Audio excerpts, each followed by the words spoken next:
Welcome to time 24/7 TV. ఈ మధ్య చాలా మంది ఒకే సమస్య గురించి మాట్లాడుతున్నారు. అదే యూరిక్ యాసిడ్.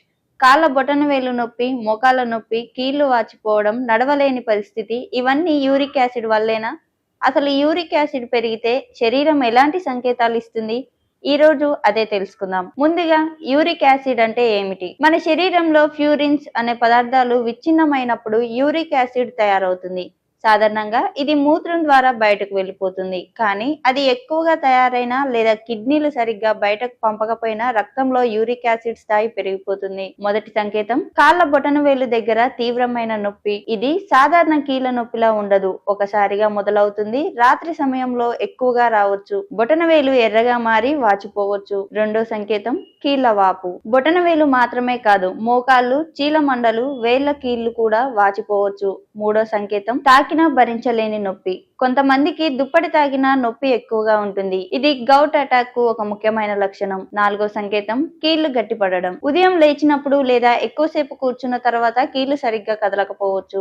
ఐదో సంకేతం కిడ్నీ స్టోన్స్. యూరిక్ యాసిడ్ ఎక్కువగా ఉంటే కొందరిలో కిడ్నీలో రాళ్లు ఏర్పడే ప్రమాదం పెరుగుతుంది. వెన్ను పక్కన తీవ్రమైన నొప్పి, మూత్రంలో మంట, రక్తం కనిపించడం వంటి లక్షణాలు రావచ్చు. ఆరో సంకేతం చిన్న చిన్న గడ్డలు. చేతి వేళ్లు, చెవుల దగ్గర, మోచేతుల దగ్గర యూరిక్ యాసిడ్ క్రిస్టల్ పేరుకుపోయి గడ్డలా కనిపించవచ్చు. ఏడో సంకేతం తరచూ కీళ్ల నొప్పి రావడం. ఒకసారి తగ్గి మళ్ళీ రావడం కూడా యూరిక్ యాసిడ్ సమస్యకు సంకేతం కావచ్చు. ఈ సమస్య ఎవరికి ఎక్కువగా వస్తుంది? అధిక బరువు ఉన్నవారికి, షుగర్, బీపీ ఉన్నవారికి, మాంసాహారం ఎక్కువగా తీసుకునే వారికి, అవయవ మాంసం, కొన్ని రకాల సముద్ర ఆహారం ఎక్కువగా తీసుకునే వారికి, మద్యం సేవించే వారికి, అలాగే తక్కువ నీరు తాగేవారికి. ఇక్కడ ఒక ముఖ్యమైన విషయం, రిపోర్ట్ లో యూరిక్ యాసిడ్ ఎక్కువగా ఉందని చూసి అందరూ మందులు ప్రారంభించాల్సిన అవసరం లేదు.